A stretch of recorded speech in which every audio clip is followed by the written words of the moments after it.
Hello friends, आप लोग कैसे हैं। राजकिशोरी देवी शिक्षण प्रशिक्षण सेवा संस्थान के यूट्यूब चैनल पर आप लोगों का हार्दिक स्वागत है।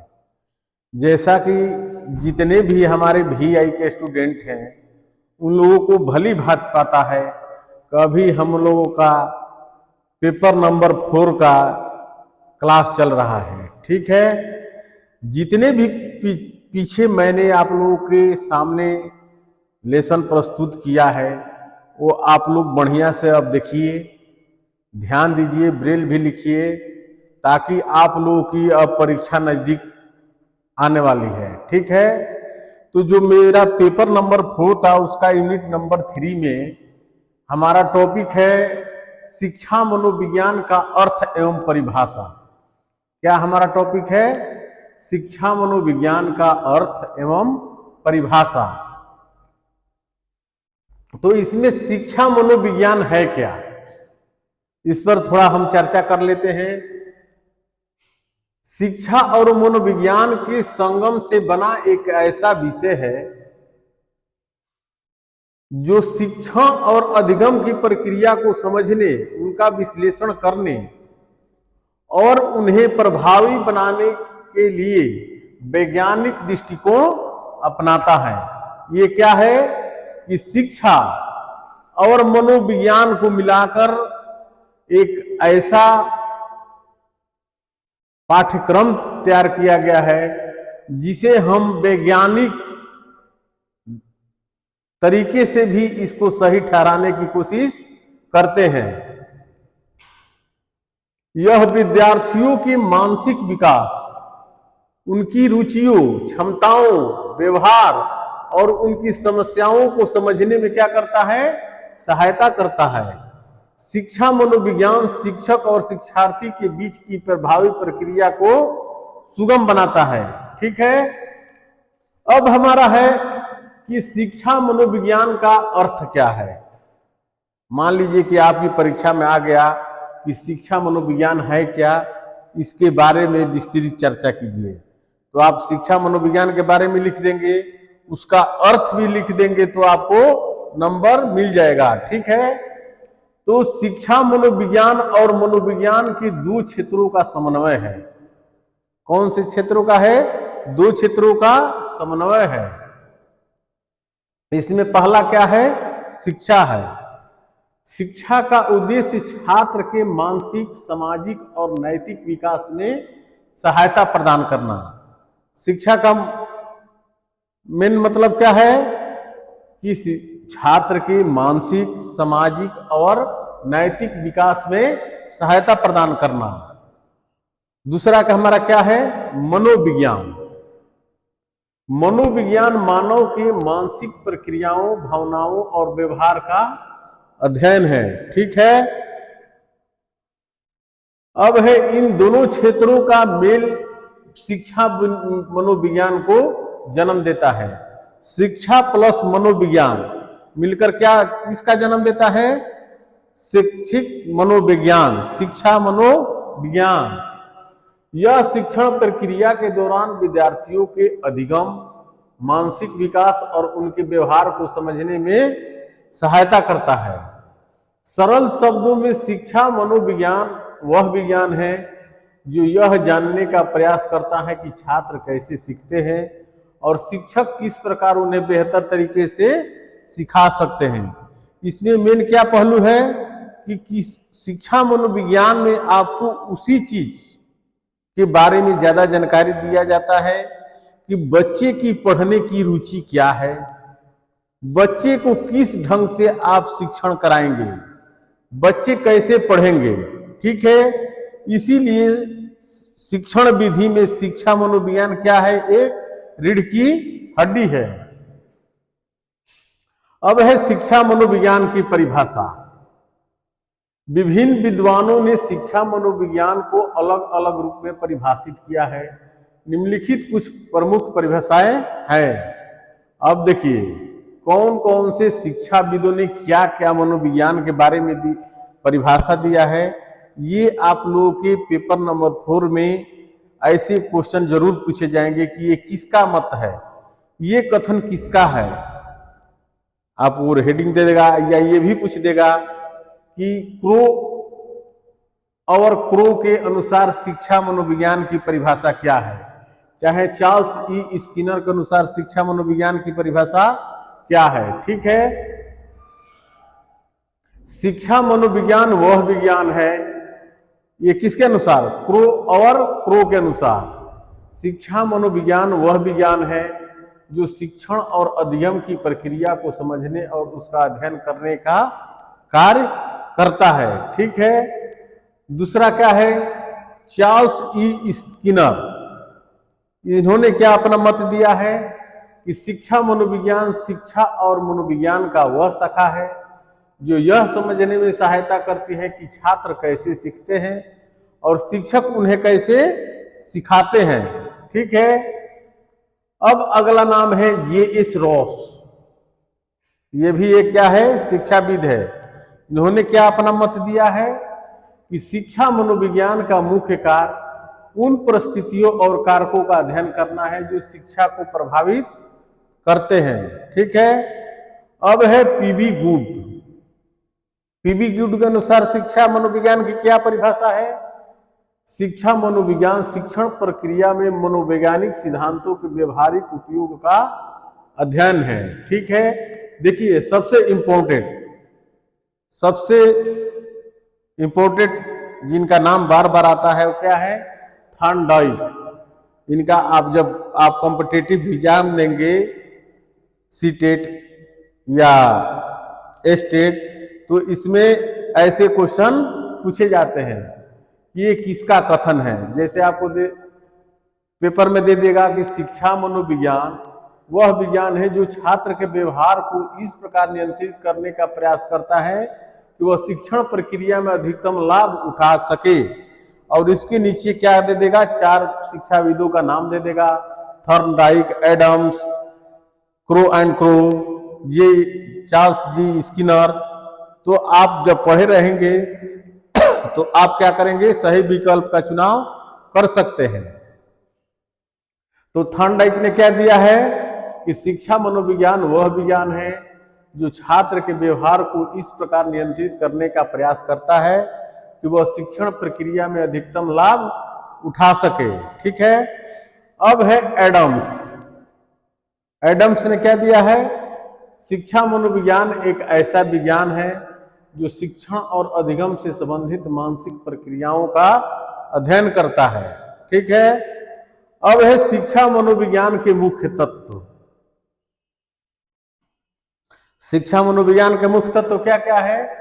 शिक्षा मनोविज्ञान के अध्ययन में निम्नलिखित तत्वों की प्रमुखता दी जाती है। क्या क्या? पहला क्या है? अधिगम प्रक्रिया। अधिगम मतलब क्या होता है? सीखना। अधिगम मतलब क्या होता है? सीखना। इसमें है छात्रों द्वारा सीखने की विधियों, उनकी क्षमताओं और प्रेरणाओं का अध्ययन करना। ठीक है, दूसरा है व्यक्तिगत भिन्नता। दूसरा क्या है इसमें? व्यक्तिगत भिन्नता। इसमें है छात्रों की रुचियों, क्षमताओं और उनकी मानसिकता में भिन्नताओं को समझना। ठीक है, तीसरा हमारा क्या है? शिक्षण विधियां।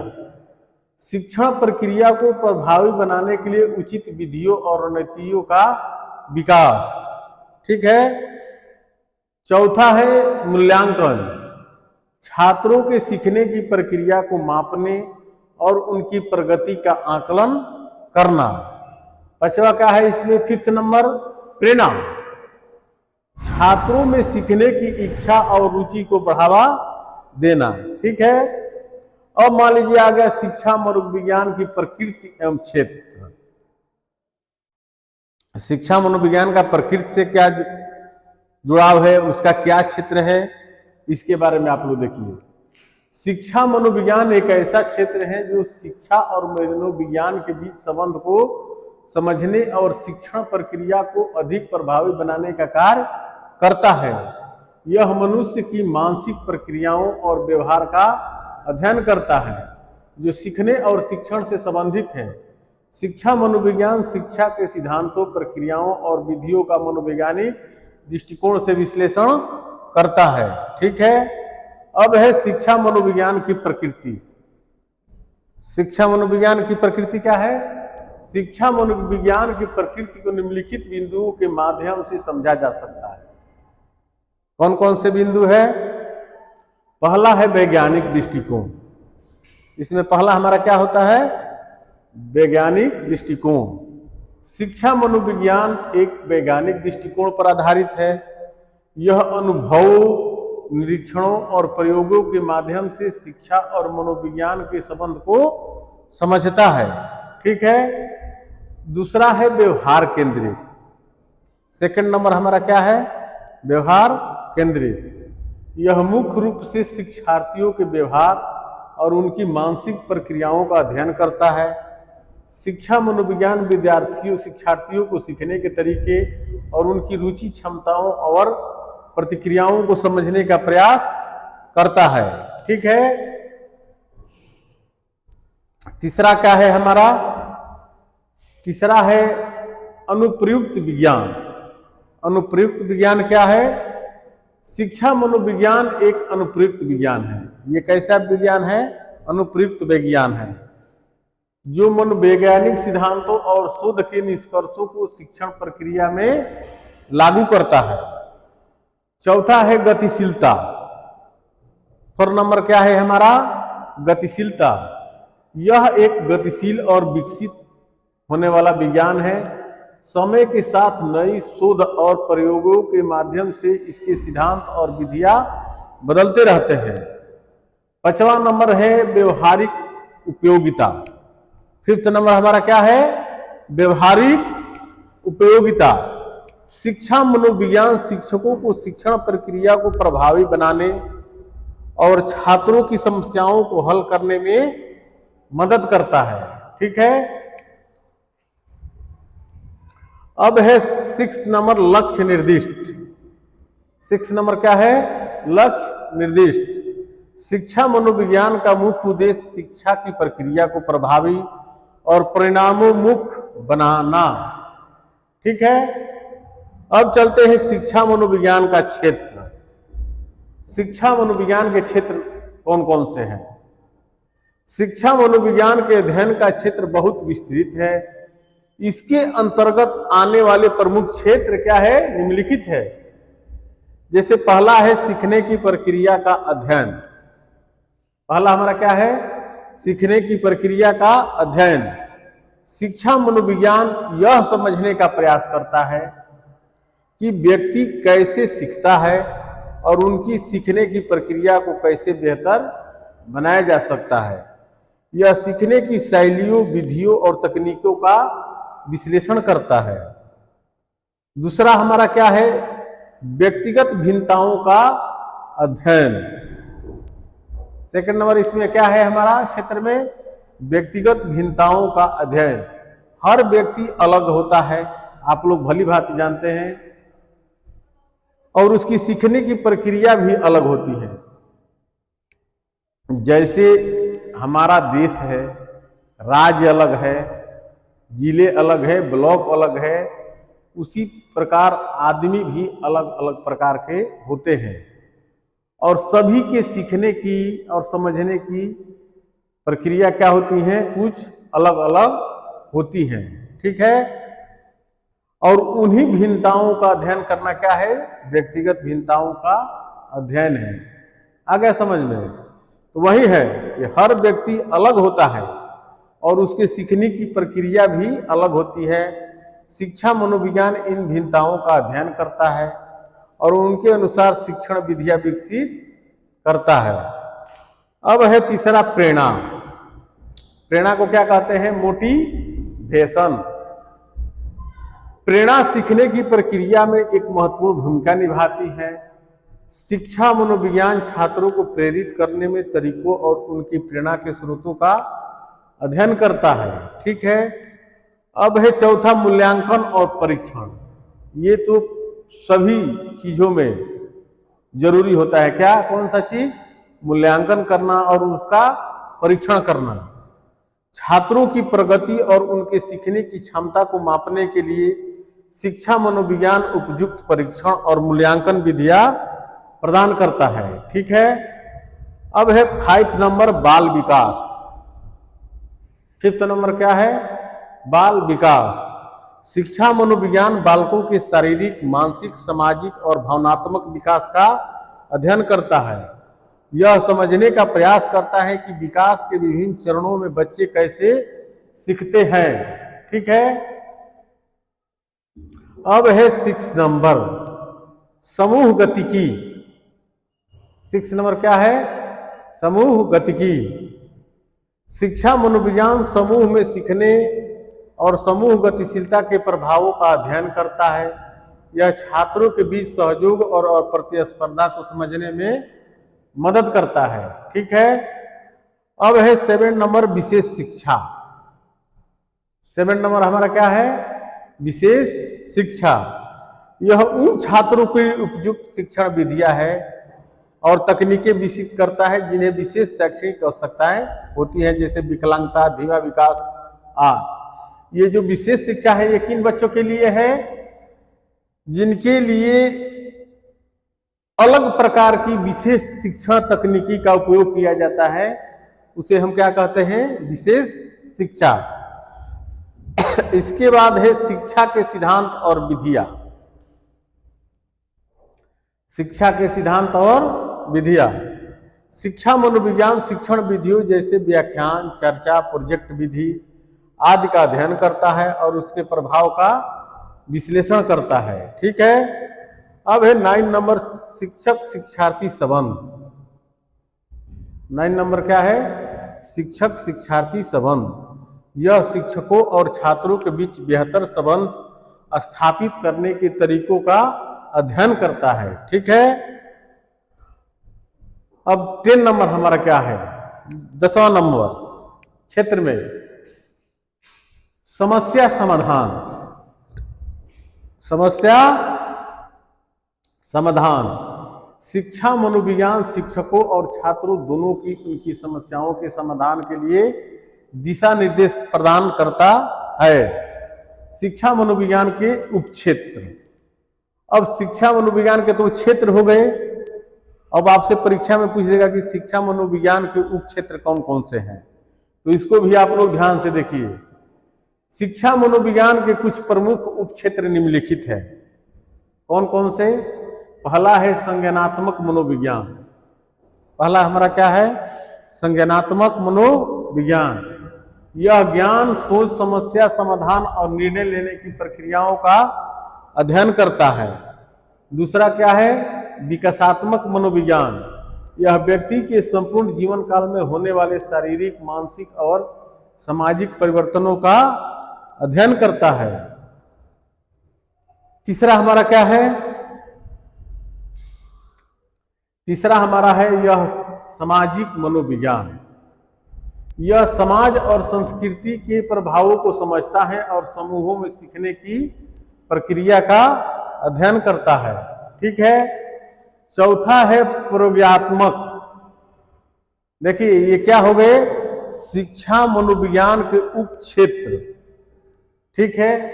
जिसमें संज्ञानात्मक मनोविज्ञान, विकासात्मक मनोविज्ञान, सामाजिक मनोविज्ञान, प्रयोगात्मक मनोविज्ञान। ठीक है। प्रयोगात्मक मनोविज्ञान में क्या है? यह प्रयोगों और शोध के माध्यम से सीखने और शिक्षण की प्रक्रिया को समझने का प्रयास करता है। ठीक है। अब है 5th नंबर। 5th नंबर हमारा क्या है? संगठनात्मक मनोविज्ञान। 5th नंबर क्या है?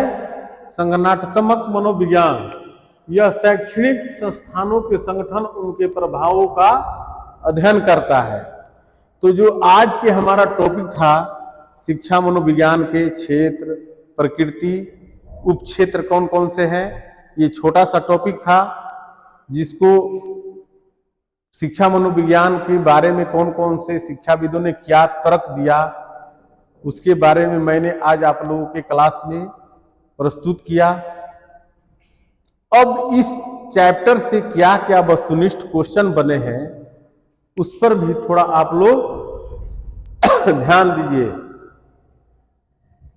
ठीक है। देखिए पहला क्वेश्चन,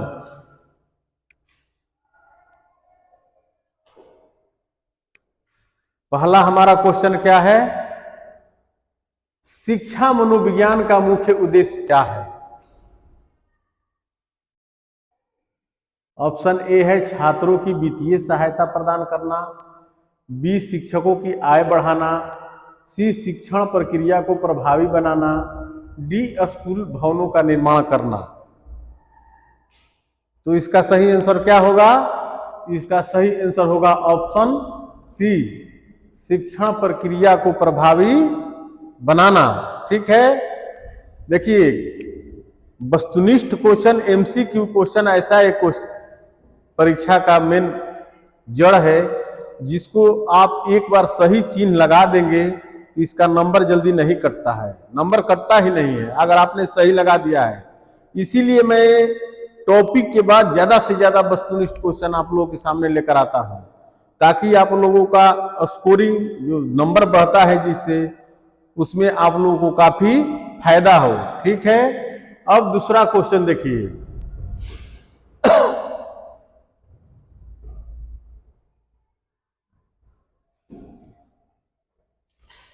दूसरा क्वेश्चन हमारा क्या है, शिक्षा मनोविज्ञान किस प्रकार का विज्ञान है? ए है सैद्धांतिक, बी अनुप्रयुक्त, सी प्राकृतिक, डी भौतिक। तो इसका सही आंसर क्या होगा? ऑप्शन बी, अनुप्रयुक्त। ठीक है, अब है क्वेश्चन नंबर 3, शिक्षा मनोविज्ञान मुख्य रूप से किसका अध्ययन करता है? शिक्षा मनोविज्ञान मुख्य रूप से किसका अध्ययन करता है? ए सामाजिक प्रक्रियाओं का, बी शिक्षार्थियों के व्यवहार और मानसिक प्रक्रियाओं का, सी वित्तीय प्रबंधन का, डी राजनीतिक प्रणालियों का। तो इसका सही आंसर क्या होगा? इसका सही आंसर ऑप्शन बी, शिक्षार्थियों के व्यवहार और मानसिक प्रक्रियाओं का। ठीक है, अब है क्वेश्चन नंबर 4, शिक्षा मनोविज्ञान किस पर आधारित होता है? ए धार्मिक ग्रंथ, बी अनुभव और प्रयोग, सी सामाजिक मान्यताएं, डी पारिवारिक परंपराएं। तो इसका सही आंसर क्या होगा? ऑप्शन बी, अनुभव और प्रयोग। ठीक है, अब है क्वेश्चन नंबर 5, शिक्षा मनोविज्ञान का मुख्य उद्देश्य क्या है? ऑप्शन हमारा क्या दिया है? ए खेल और मनोरंजन, बी छात्रों के सीखने की प्रक्रिया, सी प्रशासनिक नीतियां, डी स्वास्थ्य सेवाएं। तो इसका सही आंसर क्या होगा? ऑप्शन बी, छात्रों की सीखने की प्रक्रिया। ठीक है,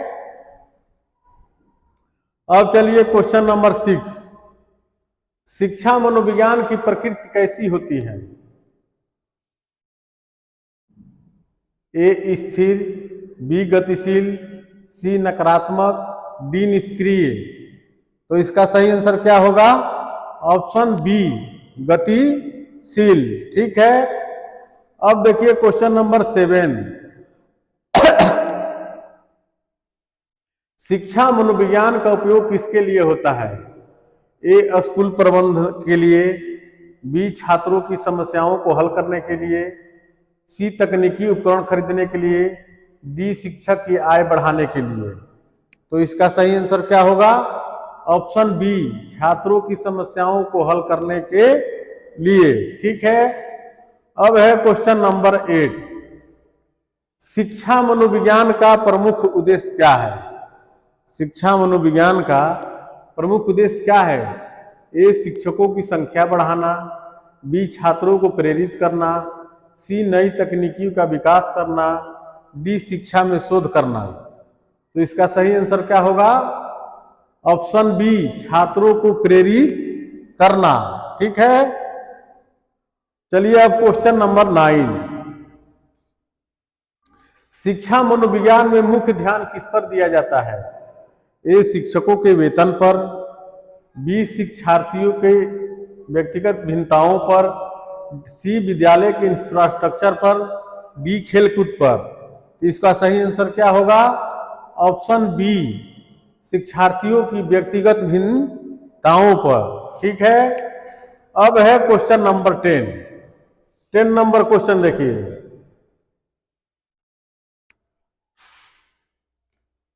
शिक्षा मनोविज्ञान का उपयोग किस क्षेत्र में होता है? ए सैन्य शिक्षा, बी चिकित्सा सेवा क्षेत्र, सी शिक्षण और सीखने में, कि डी व्यापार प्रबंधन में। तो इसका सही आंसर क्या होगा? ऑप्शन सी, शिक्षण और सीखने में। ठीक है, अब है क्वेश्चन नंबर 11। शिक्षा मनोविज्ञान में प्रयोग किस प्रकार किए जाते हैं? ए धार्मिक आधार पर, बी वैज्ञानिक आधार पर, सी सामाजिक आधार पर, डी पारिवारिक आधार पर। तो इसका सही आंसर क्या होगा? इसका सही आंसर होगा ऑप्शन बी, वैज्ञानिक आधार पर। अब चलिए क्वेश्चन नंबर 12।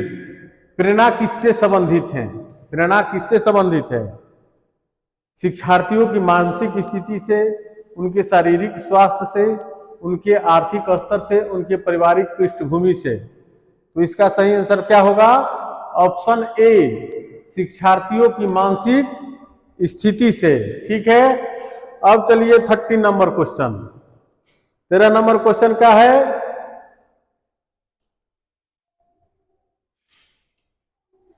शिक्षा मनोविज्ञान के अंतर्गत किसका अध्ययन किया जाता है? ए छात्रों की आर्थिक समस्याओं का, बी शिक्षण विधियों का, सी जलवायु परिवर्तन का, डी प्रौद्योगिकी का। तो इसका सही आंसर क्या होगा? इसका सही आंसर होगा ऑप्शन बी, शिक्षण विधियों का। ठीक है, अब चलिए क्वेश्चन नंबर 14 क्वेश्चन क्या है?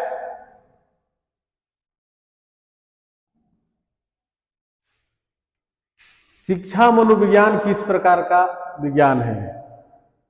ए व्यवहारिक विज्ञान, बी सामाजिक विज्ञान, सी रसायन विज्ञान, डी भौतिक विज्ञान। तो इसका सही आंसर क्या होगा? ऑप्शन ए, व्यवहारिक विज्ञान। ठीक है, अब चलिए 50 नंबर क्वेश्चन। शिक्षा मनोविज्ञान किस पर आधारित है? ए व्यक्तिगत अनुभव, बी सामाजिक परंपराएं, सी वैज्ञानिक अनुसंधान, डी आर्थिक विकास। तो इसका सही आंसर क्या होगा? ऑप्शन सी, वैज्ञानिक अनुसंधान। ठीक है, अब चलिए क्वेश्चन नंबर 16 पर। 16 को आप लोग ध्यान से देखिए।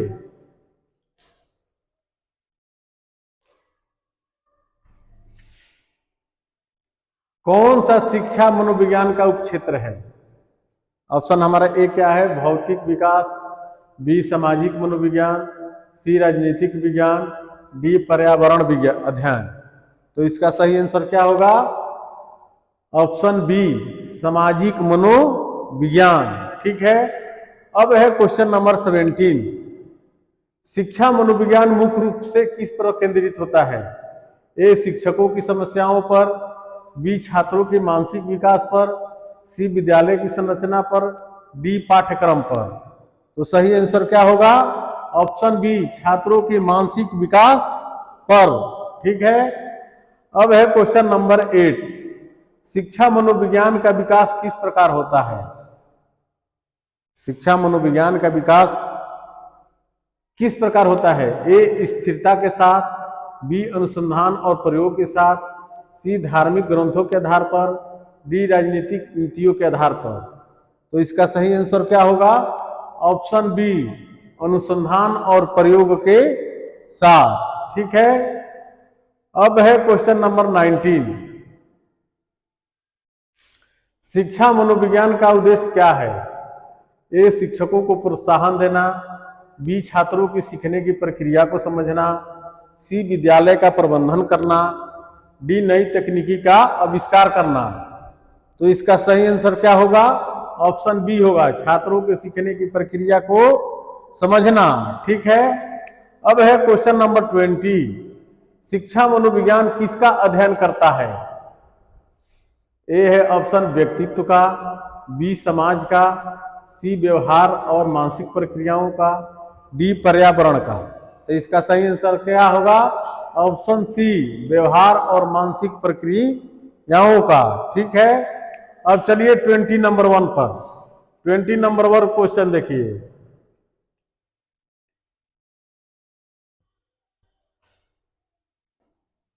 प्रेरणा किसके लिए आवश्यक है? ए शिक्षकों के लिए, बी छात्रों के लिए, सी प्रशासन के लिए, डी केवल विशेष शिक्षा के लिए। तो इसका सही आंसर क्या होगा? ऑप्शन बी, छात्रों के लिए। ठीक है। अब है क्वेश्चन नंबर 22। कौन सा कारक सीखने की प्रक्रिया को प्रभावित करता है? ए पर्यावरणीय कारक, बी सामाजिक कारक, सी मानसिक स्थिति, डी उपरोक्त सभी। तो इसका सही आंसर क्या होगा? ऑप्शन डी, उपरोक्त सभी। ठीक है। अब चलिए 23 नंबर क्वेश्चन। शिक्षा मनोविज्ञान किसे समझने में मदद करता है? ए छात्रों की जरूरतों को, बी शिक्षकों की समस्याओं को, सी समाज की संरचना को, डी आर्थिक विकास को। तो इसका सही आंसर क्या होगा? ऑप्शन ए, छात्रों की जरूरतों को। ठीक है। अब 24 नंबर क्वेश्चन देखिए। बाल विकास का अध्ययन किसमें शामिल है? ए शिक्षा मनोविज्ञान, बी समाजशास्त्र, सी इतिहास, डी राजनीति। तो इसका सही आंसर क्या होगा? ऑप्शन ए, शिक्षा मनोविज्ञान। ठीक है। अब 25 नंबर क्वेश्चन देखिए। 25 नंबर क्वेश्चन क्या है?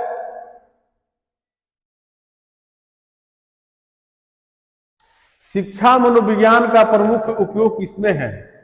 ए है खेलकूद में, बी शिक्षण विधियों के विकास में, सी तकनीकी उपकरणों में, डी सांस्कृतिक कार्यक्रमों में। तो इसका सही आंसर क्या होगा? ऑप्शन बी, शिक्षण विधियों के विकास में। ठीक है। अब है क्वेश्चन नंबर 26। शिक्षा मनोविज्ञान किसके विकास पर ध्यान देता है? ए क्या है? विद्यालय के आधारभूत ढांचे पर, बी छात्रों के मानसिक और शारीरिक विकास पर, सी आर्थिक संसाधनों पर, डी राजनीतिक नीतियों पर। तो इसका सही आंसर क्या होगा?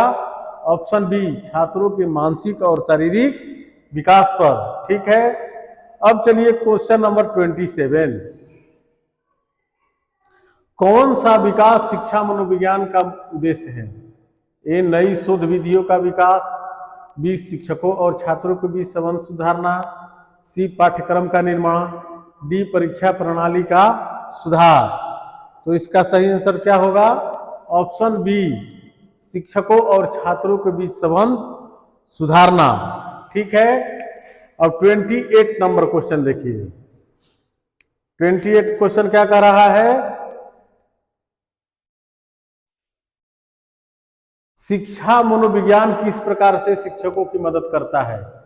ए वेतन बढ़ाने में, बी शिक्षण कौशल में सुधारने में, सी प्रशासनिक कार्यों में, डी तकनीकी ज्ञान में। तो इसका सही आंसर क्या होगा? इसका सही आंसर होगा ऑप्शन बी, शिक्षण कौशल में सुधार करने में। ठीक है। अब 29 नंबर क्वेश्चन देखिए। 29 नंबर क्वेश्चन क्या है? शिक्षा मनोविज्ञान की में कौन सी विधि उपयोगी है? कौन कौन सी विधि है? परीक्षण विधि, प्रयोगात्मक विधि, सी अवलोकन विधि, डी उपरोक्त सभी। तो इसका सही आंसर क्या होगा? ऑप्शन डी, उपरोक्त सभी। मतलब शिक्षा मनोविज्ञान में परीक्षण विधि भी जरूरी है, प्रयोगात्मक विधि भी जरूरी है और अवलोकन विधि भी जरूरी है। ठीक है। अब देखिए नेक्स्ट एंड लास्ट क्वेश्चन। शिक्षा मनोविज्ञान का प्रमुख ध्यान किस पर होता है? ए छात्रों की व्यक्तिगत समस्याओं पर, बी शिक्षकों के प्रशासनिक कार्यों पर, सी सीखने और शिक्षण प्रक्रिया पर, डी सामाजिक मानदंडों पर। तो इसका सही आंसर क्या होगा? इसका सही आंसर होगा ऑप्शन सी, सीखने और शिक्षण प्रक्रिया पर। ठीक है। तो आज का जो हमारा क्लास था यहीं पर समाप्त होता है। फिर कल की क्लास में मैं इसी टॉपिक पेपर नंबर 4 का अगला जो टॉपिक होगा उसको आप लोगों के सामने सरल भाषा में और उसके वस्तुनिष्ठ क्वेश्चन आप लोगों के सामने मैं लेकर अगले क्लास में आऊँगा। लेकिन जितने भी हमारे VI के स्टूडेंट हैं उन लोगों में एक बहुत ज़बरदस्त समस्या है कि वो वीडियो को लाइक नहीं कर रहे हैं, चैनल को सब्सक्राइब नहीं कर रहे हैं। ठीक है। और इससे लगता है कि आप लोग पढ़ नहीं रहे हैं, तो आप लोगों के आगे अब तुरंत परीक्षा आने वाली है, जिसमें विभिन्न प्रकार की समस्याएं आप लोगों के सामने खड़ी हो सकती हैं। इसीलिए आप लोग हमारे कंसल्ट में बने रहें, वीडियो को ज़्यादा से ज़्यादा देखिए, लाइक कीजिए, ठीक है। फिर मैं अगले क्लास में आप लोगों के सामने आऊँगा, तब तक के लिए धन्यवाद।